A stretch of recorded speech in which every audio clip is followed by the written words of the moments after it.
पुष्पलालको हिजो मात्रै हामीले 44औं स्मृति दिवस मनायौं।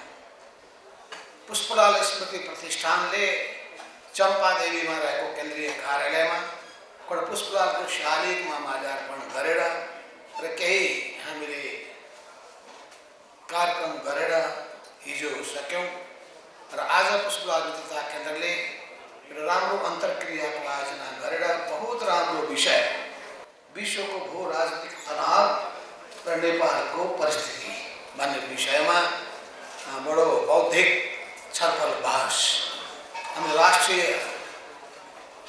सरोकारको विषयसँग जोडिएको मानव जातिको भविष्यसँग जोडिएको विषयसँग सम्बन्धित यो जुन कार्यक्रमको आयोजना गरिएको छ त्यसमा म विद्वता केन्द्रलाई धन्यवाद दिन चाहन्छु।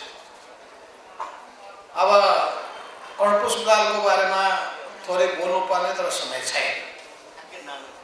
म यति भन्न चाहन्छु यो विषयवस्तुको सन्दर्भमा यो विषयवस्तु अत्यन्तै गहन विषय हो र त्यसमा पनि हामी नेपाल जो दुईटा ठुला देशको बीचमा अवस्थित छ र दुईटा ठुला देशहरूमध्ये चीन समाजवादी चीनको छेउमा छ। यो अत्यन्तै संवेदनशील भू अवस्थामा रहेको भू राजनीतिक अवस्थामा भएको देश, यस देशको सरकार, यस देशका पार्टीहरू र देशका नागरिकहरू पनि अत्यन्तै सजग हुनुपर्दछ। तपाईलाई मानव जातिको इतिहास थाहा छ। मानव जातिको इतिहासको थोरै चर्चा गर्नै पर्छ। आदिम साम्यवाद पछि दासयोग सुरु भयो। मुठ्ठीभरका मालिकहरूले मालिकले सबैलाई दास बनाउन थाले र दासलाई कज्याएर मालिकहरू आनन्द मान्दथे, सत्ता चलाउँथे। त्यो युग थियो। त्यसका विरुद्धमा विद्रोह भयो। विद्रोह भएपछि सामन्तवादको युग सुरु भयो। सामन्तहरूको एउटा ठुलो संख्या भयो। सामन्ती शासकहरू शासन गर्न थाले र त्यसपछि किसानलाई कज्याउन थाले र समाजका अरू वर्गहरूलाई पनि कज्याउन थाले। कज्याउँदा कज्याउँदा कज्याउँदा पैसा कमाएको एउटा नयाँ व्यापारी वर्ग उदय भयो। त्यसलाई पनि बाँकी राखेनन्। त्यसलाई पनि नियन्त्रणमा राख्न थाले, कज्याउन थाले। त्यसपछि समाजका अरू बाँकी सबै वर्गहरूको विरुद्धमा एकताबद्ध हुनुपर्ने आवश्यकता महसुस भयो र त्यसपछि पुँजीपति वर्गले अग्रसरता लियो र त्यसपछि 1789 मा फ्रान्समा पहिलो पटक फ्रान्सिसी राज्य क्रान्ति भयो र सामन्तहरूको सत्तालाई फाल्ने काम गर्यो। सामन्ती सत्तालाई फालेर अनि पुँजीवादी सत्ता स्थापना भयो।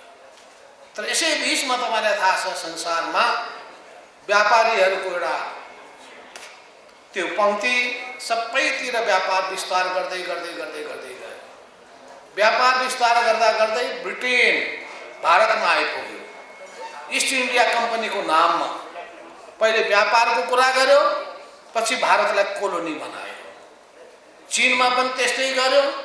अनि संसारमा यस्तो समय भएको थियो जहाँ भनिन्थ्यो कि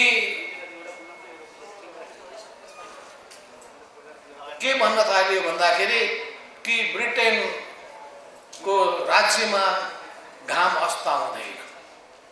घाम अर्थात् जुनसुकै भूभागमा हिँड्न थाल्नुहोस् सबै ब्रिटिसहरूको कब्जामा भएको, संसारै कब्जामा थियो। अर्थात् यिनै कब्जामा भएका कोलोनिस्टहरूले उपनिवेशवादीहरूले उपनिवेश कायम गरे। उपनिवेश कायम गरेपछि त्यसका विरुद्धमा पनि आवाजहरू बुलन्द हुन थाल्यो। उपनिवेशको विरुद्धमा आवाज बुलन्द हुँदै जाने क्रममा तपाईलाई थाहा छ यसै बीचमा कम्युनिस्ट घोषणापत्र सर्वहाराको मुक्तिको सिद्धान्तको रूपमा कार्ल मार्क्सले अगाडि सार्नुभयो 1848 मा। 1848 मा सारेपछि उहाँले भन्नुभयो कि आदिम साम्यवाद बाहेक अर्थात् वर्गहरूको उत्पत्ति भइसकेपछि मानव जातिको इतिहास वर्ग संघर्षको इतिहास हो। शोषक र शोषित बीच यो दुईटा वर्ग रहन्जेलसम्म संघर्ष जारी छ।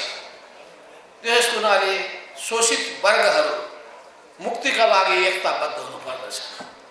त्यसै त्यो विश्व सिद्धान्तको प्रतिपादन गरेर संगठन निर्माणको आवश्यकता महसुस गरेर अनि संगठन बनिसकेपछि जनतालाई आन्दोलित गर्दै गर्दै गर्दै जाने क्रममा तपाईलाई थाहा छ 1871 मा सर्वहारा वर्ग सबभन्दा पहिले अग्रसर भयो। पेरिस कम्युन भयो र त्यहाँको सत्ताबाट पुँजीपतिलाई फाल्यो, मजदुरहरूले सत्ता आफ्नो हातमा लिए। तर सर्वहारा वर्गको अधिनायकत्वको सिद्धान्तलाई राम्ररी आत्मसात गर्न नसकेको र आफू पनि राम्ररी संगठन नभएको हुनाले त्यो दुई महिनाभन्दा बढी 60 दिनभन्दा बढी टिक्न सकेन।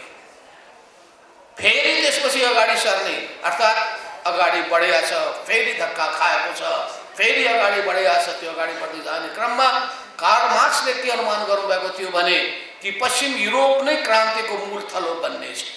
फ्रान्स त बन्यो, त्यसमा पनि जर्मनीमा पुँजीवादको ठुलो विकास भएको थियो, जर्मनी नै हुनेछ भनेर ठान्नुभएको थियो। तर के भइदियो, त्यो बेलामा पछौटे ठानिएको रुसमा त्यहाँ बिस्तारै जारशाहीका विरुद्धमा क्रान्ति अगाडि बढ्न थाल्यो। लेनिनको नेतृत्वमा अक्टोबर क्रान्ति भयो र त्यहाँ कम्युनिस्ट पार्टीले सबभन्दा पहिलो सत्ता स्थापना गर्यो। समाजवादको स्थापना भइसकेपछि विश्वभरिका सर्वहारा वर्गहरू उत्साहित भए, क्रान्तिकारीहरू उत्साहित भए, मुक्तिकामीहरू उत्साहित भए र उपनिवेशको शिकन्जामा बसेका जनताहरू त्यसको साङ्लोलबाट कसरी मुक्त हुने बाट उनीहरू जुर्मुराउन थाले। अनि उहाँले राष्ट्रिय मुक्ति आन्दोलनलाई पनि उत्प्रेरित गर्न चाहनुभयो र भन्नुभयो उत्प्रेरित राष्ट्र र जनता एकताबद्ध हो, सर्वहारा वर्ग मात्र होइन। त्यसको दायरा फराकिलो गरेर मैले यो सबै सन्दर्भ भन्न खोजेको कुरा के हो भने अब पुँजीवादको जब विकास भएर त्यो साम्राज्यवाद भइसकेपछि उसले कसरी विश्वमा आफ्नो कब्जा जमाउने, यो चमाउने कुराको सोच त्यही बेलामा पनि जर्मनीका शासक हिटलरमा आएको थियो। त्योभन्दा पहिले पनि हामीलाई थाहा छ नेपोलियनमा आएको थियो। यो संसार कब्जा गर्ने सोच यो पुरै पुँजीवादी सामन्ती र सर्वसत्तावादी त्यो सोच हो र यो सोचलाई खुल्लाम मुकाबला गर्ने काम संसारमा कम्युनिस्टहरूले गरेका छन्। अहिले पनि त्यो जिम्मेवारी कम्युनिस्टहरूको काँधमा छ र यस अर्थमा हामी नेपालका कम्युनिस्टहरू यी सबै विश्व परिस्थितिको सन्दर्भमा के बुझ्नु पर्दछ भने विश्व परिस्थिति अहिले पनि जटिल छ। समय छैन, नभए म तपाईँहरूको बिचमा थोरै कुरा राख्ने थिएँ। अहिलेको सन्दर्भमा यति मात्रै भन्न चाहन्छु कि अहिले अमेरिकाले नाटोको माध्यमबाट नाटो र वार्साको कुरा पनि आइसकेको छ। म त्यसमा धेरै प्रवेश गर्न चाहन्न। कसरी एक समयमा सबै ठाउँमा ब्रिटिसको हाली मुहाली चल्थ्यो, ब्रिटिसको हाली मुहाली चल्न छुट्यो। त्यसपछि जर्मनी उदाउन थाल्यो, उसको हाली मुहाली चल्ला कि भन्ने ठाने स्थिति बन्यो। जर्मनीमा हिटलर जन्मियो, इटलीमा मुसोलिनी जन्मियो, जापानमा त्यस्तै फासिस्ट शासक देखा परे। यिनीहरूले संसार कब्जा गर्नका लागि खास गरिकन प्रयत्न गर्यो हिटलरले। युरोपलाई युद्धमा होमिदियो, 2 करोडभन्दा बढ्ता मान्छे मारिए। तर त्यसको विरुद्धमा फेरि उत्रिँदाखेरि कम्युनिस्ट पार्टीको नेता स्टालिनको अगुवाईमा सोभियत सङ्घ अगाडि बढ्यो र आफ्नो अस्तित्व रक्षा गर्नका लागि अरू पुँजीवादी देशहरूले पनि हातेमालो गर्नु पर्यो। त्यही ब्रिटेनले हातेमालो गर्नु पर्यो, त्यही फ्रान्सले हातेमालो गर्नु पर्यो र युरोपका विभिन्न देशहरूले समाजवादी देशसँग हातेमालो गर्नु पर्यो। त्यो बेलामा अमेरिका उदाइसकेको थिएन, पहिलो शक्तिको रूपमा उदाएको थिएन। अनि सबैलाई युद्धमा होमिदिसकेपछि सबै नोक्सानै नोक्सान, घाटै घाटा अनि सारा युद्धले छतबिछत अर्थतन्त्र भइसकेपछि त्यसको फाइदा अमेरिकाले उठायो। दोस्रो विश्वयुद्धपछि अमेरिकाको उदय हुन थाल्यो। अमेरिकाको उदय हुँदै गइसकेपछि उसले नाटो एउटा सैन्य सङ्गठन निर्माण गर्यो। त्यसको काउन्टरमा वार्सा प्याक्टको सङ्गठनहरू तयार भए। यसरी संसार 2टा क्याम्पमा बाँडियो। 2टा क्याम्पमा बाँडिसकेपछि यसै सिलसिलामा तपाईँलाई थाहा छ युएनओ भन्ने एउटा संस्था आयो। त्यो संस्थाभन्दा पहिले एउटा लिग थियो, युनाइटेड लिग, जो पहिलो विश्वयुद्धपछि जन्मेको थियो। यी सबै सन्दर्भमा म धेरै लामो जान चाहन्न। खालि मैले सरसर्ती चर्चा गर्न खोजेको कुरा के हो भने जटिलताहरू आउँदै गएका छन्, समस्याहरू देखिँदै गएका छन्, चुनौतीहरू देखिँदै गएका छन्। चुनौतीको सामना गर्दै मानव जाति अगाडि बढ्दै गएको छ। यो संसार चुनौतीबाट मुक्त छैन, तनावबाट मुक्त छैन। चाहना विश्व शान्तिको छ, चाहना मानव जातिको एउटै मानव जाति बनौँ भन्ने चाहना छ। चाहना छ सबै किसिमको नियन्त्रणबाट, हस्तक्षेपबाट, शोषणबाट, उत्पीडनबाट, अत्याचारबाट, विभेदबाट र गैर कानुनी शक्तिको बलमा शासन चलाउने तरिकाबाट कानुनको शासनको आधारमा संसार चलोस्। यो सबै सिलसिलामा चाहिँ मानवले प्रयत्न गर्दै आएको छ। जब शक्ति सन्तुलन हुन्छ एउटा सहमति हुन्छ। त्यो सहमति भइसकेपछि अनि साम्राज्यवादी देशहरूले त्यो शक्ति सन्तुलनलाई तोड्न खोज्ने गरेका छन्। र अहिले पनि सुनिहाल्नुभयो कि अहिले पनि शक्ति आर्जन गर्नका लागि अमेरिका अहिले झन् ज्यादा अत्यन्तै छटपटाइरहेको छ। चीनले जसरी समाजवादी चीनले एकपछि अर्को सफलता हासिल गरेर दोस्रो सशक्त अर्थतन्त्रको रूपमा चीनको उदय भइसकेपछि, चीनको समाजवाद लोकप्रिय भइसकेपछि र त्यो समाजवादले संसारभरि प्रभाव फैलाउन थालिसकेपछि अनि साम्राज्यवादी पुँजीवादी शक्तिहरू छटपटाउन थालेका छन्। किन उनीहरूलाई एउटै चिज चाहिएको छ, मुनाफा, जनतालाई लुट्ने, विभिन्न स्रोतहरूको दोहन गर्ने, आफ्नो फाइदाको निम्ति मात्रै प्रयोग गर्ने र त्यसका विरुद्धमा समाजको निम्ति, जनताको निम्ति यी स्रोत साधनको प्रयोग हुनुपर्दछ। त्यसमा सबैको जनताको हक हुन्छ भन्ने मान्यता, अर्को मान्यता बोकेर अनि समाजवादी शक्ति अगाडि बढेको छ। हो यो सबै कुराहरूको सन्दर्भमा यो दुईटै शक्तिको बीचको सङ्घर्ष चलिरहेको छ। यो सङ्घर्ष जारी छ। विश्वको पैमानामा साम्राज्यवादका विरुद्धमा सारा न्यायप्रेमी जनताहरू सङ्घर्ष गरिरहेका छन् र त्यसै गरी देश देशभित्र पनि साम्राज्यवादको स्वार्थको रक्षा गर्ने ती पुँजीवादी उदारवादी शक्तिसँग त्यहाँका सर्वहारा क्रान्तिकारी शक्तिहरू पनि जुधिरहेका छन्। र नेपालको सन्दर्भ कस्तो छ भने यो दुईटा ठुला देशको बीचमा नेपाल उपस्थित छ। चीन अगाडि बढ्यो, समाजवादी देश अगाडि बढ्यो, भारतभित्रका दक्षिणपन्थी शक्तिहरू देखेर आत्तालिएका छन् र आफ्नो संसारमा र यो क्षेत्रमा वर्चस्व कसरी काम गर्न सकिन्छ भने सोच अगाडि सारेको छ। यो सबै चिजहरूको सन्दर्भमा हाम्रो देशले कसरी आफ्नो अस्तित्वको रक्षा गर्ने, स्वार्थको रक्षा गर्ने, सम्मानको स्थान हासिल गर्ने र नेपाली जनताको जीवनलाई अत्यन्तै सुन्दर बनाउने एउटा ठुलो चुनौती हाम्रो सामु आएको छ। हो यही चुनौती सबको बीचमा संयुक्त राष्ट्रको बडापत्रले केही सिद्धान्त अगाडि सार्यो, तर त्यो सिद्धान्त कागजमा रहे, कतिपय देशले सो पालन गरेनन्। मानवाधिकारका कुराहरू उठाइए, अरूको निम्ति ती पालन गर्ने कुरा गरिए, तर कतिपय त्यही सिद्धान्तका गफ हाँक्नेले सो पालन गरेनन्। यो सबै स्थिति भइसकेपछि जब ब्लकमा संसार बाँडिएपछि अनि त्यसपछि तपाईँलाई थाहा छ कि नासेरले खास गरिकन इजिप्टका त्यहाँका राष्ट्रपतिले नन एलायन मुभमेन्टको निम्ति एउटा पहल गरेर असंलग्न राष्ट्रहरूको एउटा सङ्गठन निर्माण गर्नुपर्छ भनेर त्यसका केही पञ्चशीलको सिद्धान्त अगाडि सारियो र नेपाल पनि यस्तो भूराजनीतिक अवस्थामा भएको देशलाई कुनै ब्लकमा सामेल नगर्ने भनेर यसले स्वतन्त्र र सम्मानजनक ढङ्गले आफ्नो अस्तित्वलाई जोगाउनका लागि यो असंलग्न रहने भन्ने नीति लिएर अगाडि बढ्यो र अरूलाई भन्यो तपाईँहरूले नेपाललाई रणभूमि बनाउने काम नगर्नुहोस्, तपाईँहरू आपसमा लडाइँ लडे पनि नेपाललाई मुस्ने काम नगर्नुहोस्, चीन र भारतको बीचमा युद्ध हुँदा पनि नेपालको भूभागलाई प्रयोग गर्ने काम नगर्नुहोस्।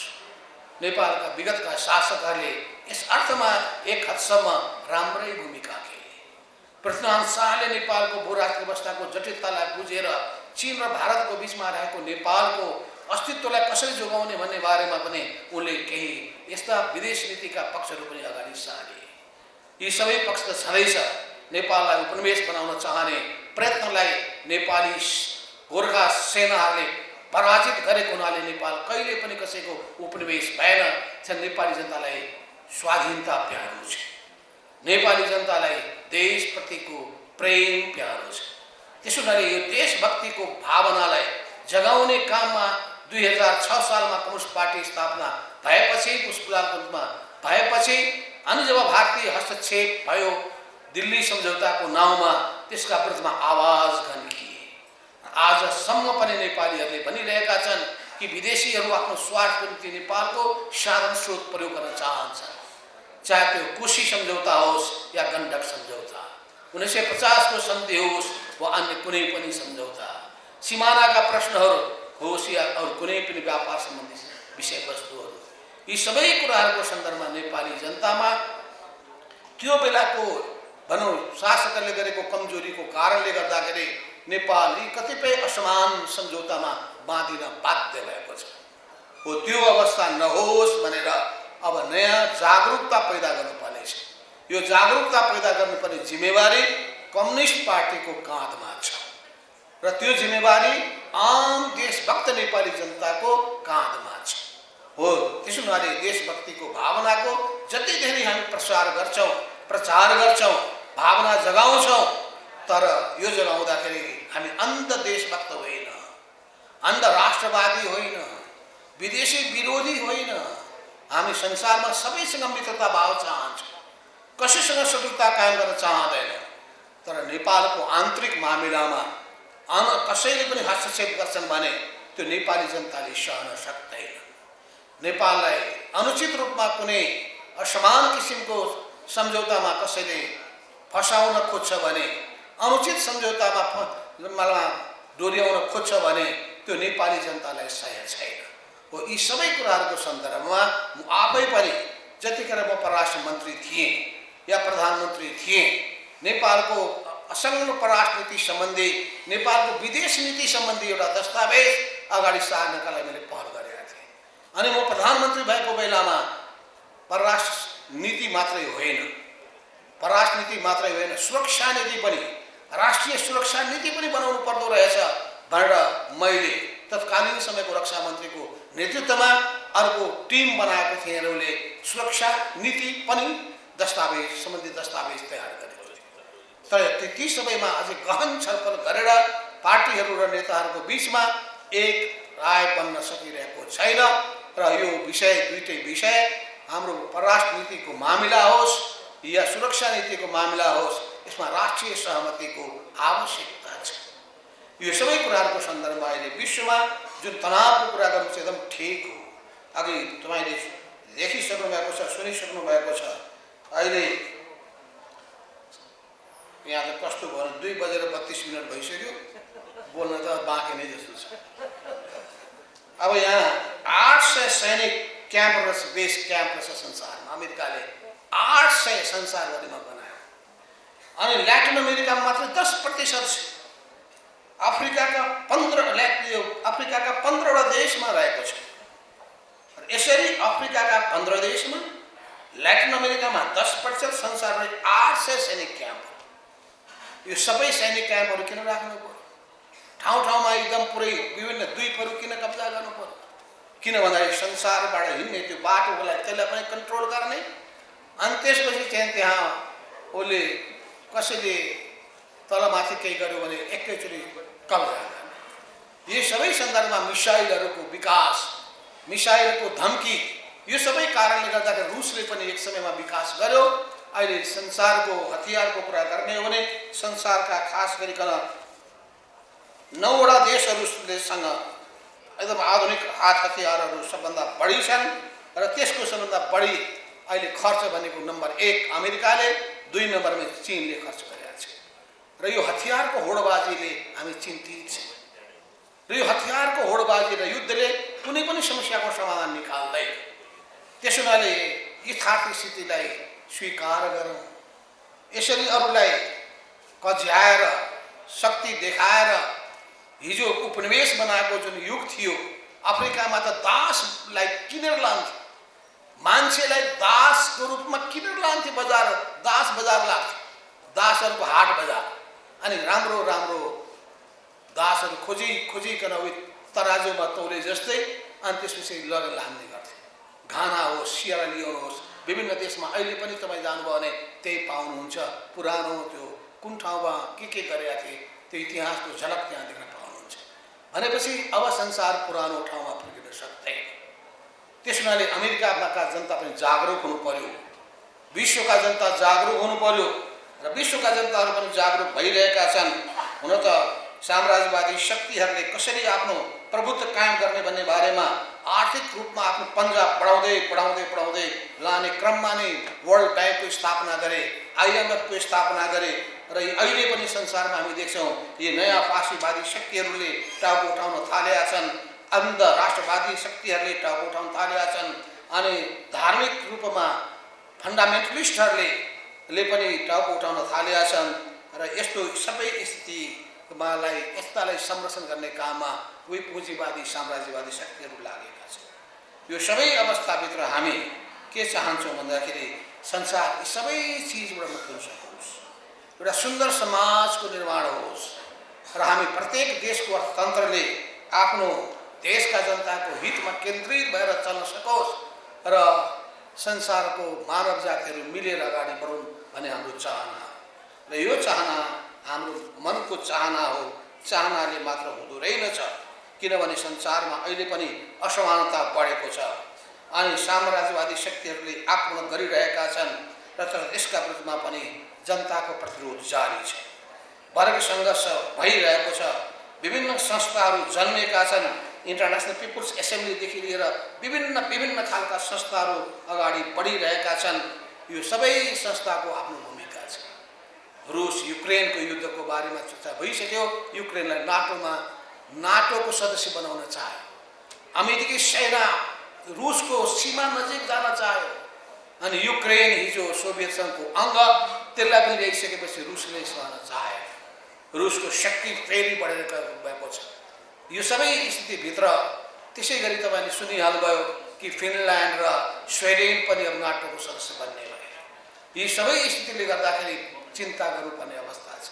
उता नाटोको विस्तार किन गरिएको छ युरोपमा भने अहिले अमेरिकाले IPS इन्डो पेसिफिक स्ट्रेटेजी भन्ने ल्याएको छ। त्यो इन्डो पेसिफिक स्ट्रेटेजीमा उसले 3टा देशलाई शत्रुको घोषणा गरेका छ। एउटा रुसलाई, अर्को चीनलाई, तेस्रो उत्तर कोरियालाई। र त्यो 3टालाई घोषणा गरिसकेपछि रुसलाई नियन्त्रणले घेराबन्दीमा पार्नका लागि नाटोको त्यहाँ युरोपमा विस्तार, चीनलाई घेराबन्दीमा पार्नका लागि इन्डो पेसिफिक स्ट्रेटेजी। यो इन्डो पेसिफिक स्ट्रेटेजीभित्र अमेरिका भयो, जापान भयो, अस्ट्रेलिया भयो, इन्डिया भयो, यी 4वटा देशहरू एकताबद्ध छन्। यी सबै चिजहरूको सन्दर्भमा त्यसलाई काउन्टर गर्नका लागि अमेरिकाको एकलौटी वर्चस्वबाट चिन्तित भएको अवस्थामा यी 5वटा देशहरूले पनि आफ्नो एउटा एलायन्स बनाए। त्यसलाई ब्रिस्क भन्छन्। ब्रिस्क भनेको ब्रीबाट ब्रिटेन, बीबाट ब्राजिल, आरबाट रसिया, आईबाट इन्डिया, त्यसपछि साउथ अफ्रिका, एसबाट साउथ अफ्रिका, सीबाट चाइना। चीन, भारत, रुस, ब्राजिल, दक्षिण अफ्रिका, यी 5वटा देशले अब हामी आर्थिक सहयोगहरू गरौँ, एकअर्का देशलाई सहयोग गरौँ भन्ने विचारहरू पनि अगाडि सारे। यी विभिन्न एलायन्सहरू बनिरहेका छन्। कहिले बन्छन्, कहिले भत्किन्छन्, कहिले सक्रिय भएर अगाडि बढ्छन्, कहिले निष्क्रिय भएर बसिरहेका छन्। कस्तो शासक छ, त्यो शासकले कस्तो नीति लिन्छ, त्यसको आधारमा यी सबै कुराहरू हुने गरेको छ। त्यसो हुनाले हाम्रो देशको सन्दर्भमा चर्चा गर्दाखेरि हामी आफ्नो देशको हितको निम्ति सजग हुनुपर्ने आवश्यकता छ। यो MCCको सन्दर्भमा आयो, तर विडम्बना के भन्दाखेरि कम्युनिस्ट पार्टीकै नेता प्रधानमन्त्री भएको बेलामा MCCलाई नेपालमा भित्र्यायो। भित्र्याउने मात्रै होइन, IPSमा जोडिने स्थिति पनि बन्न पुग्यो। पार्टीभित्र त्यो बेलामा जोरदार रूपमा आवाज उठ्यो। आवाज उठिसकेपछि सरकारमा एउटा एक ढङ्गको देशको स्थिति अर्कै ढङ्गले बदलियो। 5 दलीय गठबन्धनको हातमा सत्ता पुग्यो। सत्ता पुगिसकेपछि तपाईँलाई थाहा छ फेरि MCC पास गर्नुपर्ने विषय उठ्यो।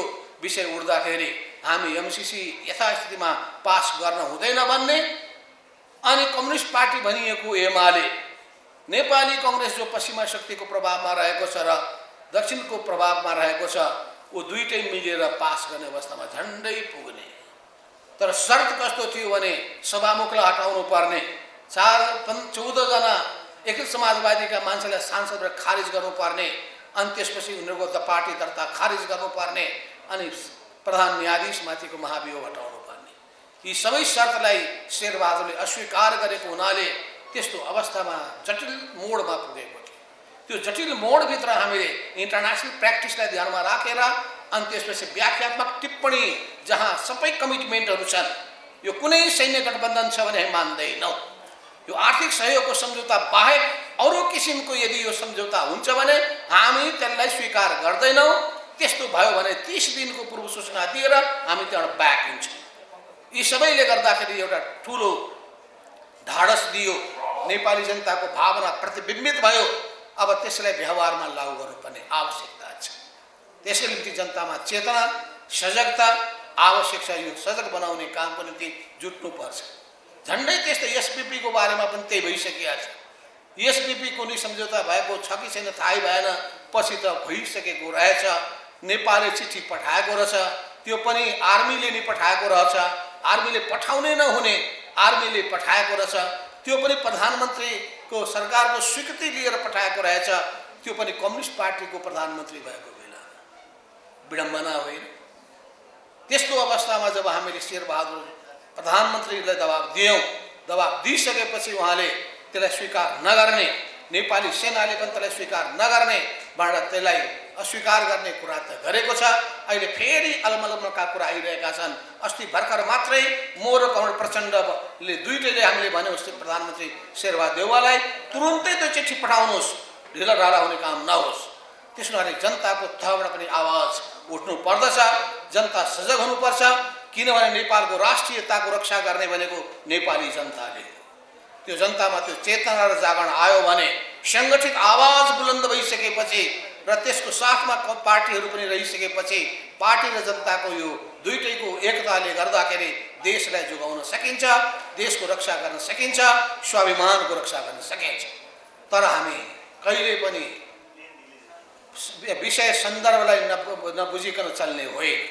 सबै कुरालाई राम्रो ठोस परिस्थितिको ठोस विश्लेषण गरेर अगाडि बढ्न सक्नु पर्दछ। कुनै किसिमको अतिवादमा फस्यौँ भने फाइदा होइन, नोक्सानी पुर्याउँछ।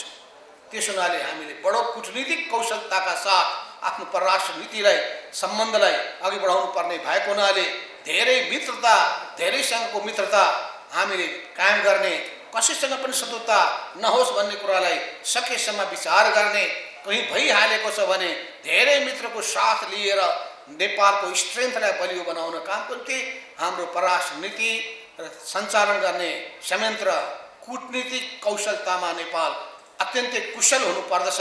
त्यो कुशलताको कमी देखिन्छ। फलस्वरूप अनेक सम्झौतामा नेपाल चुक्ने गरेको छ, विदेशीहरूको हात माथि हुने गरेको छ, उसको स्वार्थको निम्ति हामीले नतमस्तक हुने गरेका छौँ। यी सबै कुराहरू जोगिएर अगाडि बढ्ने आधार विद्यमान छ। किन नेपाली जनता बीचको एकता, राष्ट्रियताप्रतिको समर्पणको भावना र यसलाई लिइकन चाहिँ राष्ट्रले यो स्ट्रेन्थलाई प्रयोग गर्नका लागि विदेशी मित्र राष्ट्रहरूसँग पनि सुमधुर सम्बन्धलाई अगाडि बढाउने र आफ्नो धारणालाई, देशको हितमा केन्द्रित भएको धारणालाई सुस्पष्ट पारेर कुनै किसिमको कसैको स्वार्थको शिकार नहुने कुरा लान सक्यो भने नेपालको भविष्य अवश्य पनि राम्रो छ। संसारमा सकभर रहोस् द्वन्द्व भन्ने हाम्रो चाहना हो। द्वन्द्व भए पनि नेपाल त्यसमा सहभागी हुने स्थिति नबनोस् भन्ने कुरामा हाम्रो ध्यान पुग्नुपर्छ। यति कुरा भएर म आफ्नो भनाइ पनि यहीँ टुङ्ग्याउन चाहन्छु। भन्नुपर्ने धेरै थियो, समय जहिले पनि थोरै हुन्छ। अहिले चाहिँ मैले यति भनेर आफ्नो कुरा टुङ्ग्याएँ। धन्यवाद, नमस्कार।